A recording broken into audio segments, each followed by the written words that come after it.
What is there to do in Seward, Alaska, and why is it so famous? Today I'm going to bring you along with me to take a quick look at what this quaint little town, known as the gateway to Kenai Fjords National Park, has to offer. Picture this: majestic mountains, crystal clear waters, and a sense of tranquility like no other. Seward, Alaska is a hidden gem just waiting to be explored at a slower pace, allowing you to truly connect with nature and savor every moment of your journey.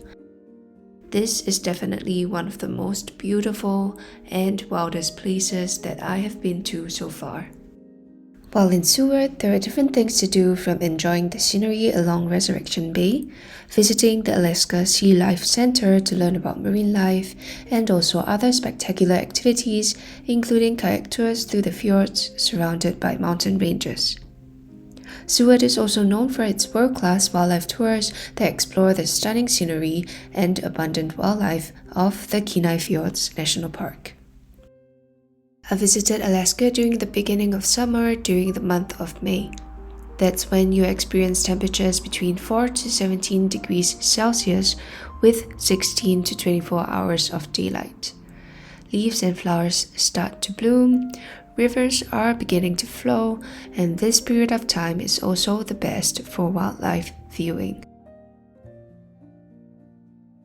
Alaska was a place that I wanted to make a visit to, as I'm curious to experience the ruggedness of the landscape.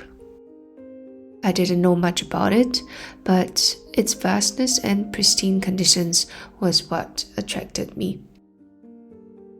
I wanted to experience living in such a unique place and was looking forward to the sense of adventure to travel to a faraway land. Spending time in the wilderness is what Seward is about. I felt very connected to the outdoors and nature, and it's such a refreshing break from the hustle and bustle of city life. I arrived from Anchorage to Seward after a 3-hour shuttle bus ride along the coastal highway. I had already met my Help X companion, Miles, who was also traveling in the same bus. To be honest, I didn't have the headspace to research much about where I was headed towards. The bus stopped in front of the inn I was going to be staying for 3 weeks. My hosts, Heather and Clint, welcomed us when we arrived, and they warmly showed us around. Adrian, who also managed the inn, kindly took us on a trip around town to get our very first look. Miles and I took the spare time to explore more of the area on bike without a plan in mind. We stopped by Resurrection River, continued cycling, and also got to know each other a little more. Miles lives in Hawaii on Mauna Loa, a live volcano on the Big Island. He has built several small houses on the island and also crafted a home of his own with a garden. Meeting people I would otherwise not have is one part of slow traveling that keeps things interesting. The people whom we experience a journey with is a huge part, on top of being able to visit amazing landscapes and places. Having kindred spirits to share such moments with gives added meaning to the whole experience, and the luck I've had to meet people who are on the same frequency as me is something that I don't take for granted.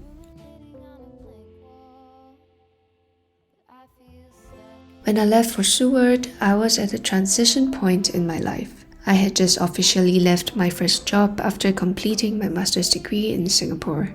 I was several steps further along my dream of wanting to experience living abroad in different locations away from home, while giving myself space and time to figure out what I wanted to do with my life.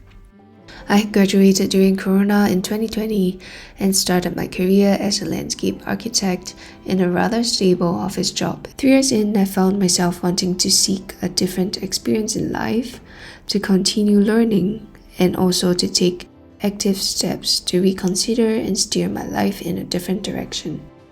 I hope to share more about this in future videos, the thought process I've had behind such a transition, the emotions, self-discovery, and processes I've used to brainstorm about how to go about such a transition process, and also the steps taken along the way. For someone caught at the crossroads of such a life transition, I had several options to move forward and was in the middle of trying to evaluate the timeline and wise steps to take to figure out the best option for myself. Well, let's say at this point I was feeling as if I was walking amidst thick fog, and while having many different options, was also faced with the sense of uncertainty as to which path would show up. I was definitely sitting in the discomfort of not knowing. Therefore, it was definitely perfect to be spending a month in Seward with a mixture of solitude and reflection, learning how to spend time with the people you're around, while getting lost in nature and trying to navigate through the different options for my personal life moving forward.